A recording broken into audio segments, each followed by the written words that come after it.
তিন ব্যক্তির দায়ভার মহান আল্লাহ তাআলা নিজেই নেন।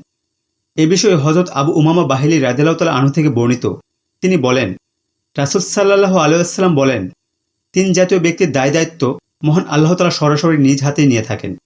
তার মধ্যে একজন হচ্ছে যে ব্যক্তি আল্লাহর পথে যুদ্ধের জন্য বের হয়, সে আল্লাহ তাআলার জিম্মায় থাকে যতক্ষণ না তার মৃত্যু হয়।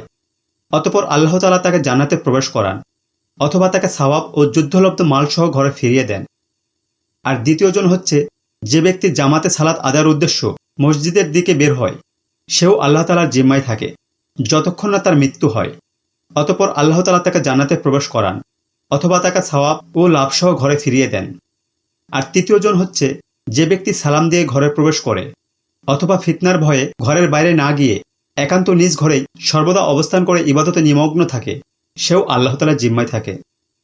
আল্লাহ তাআলা আমাদেরকে বেশি বেশি তার ইবাদত করার তৌফিক দান করুক। আমিন।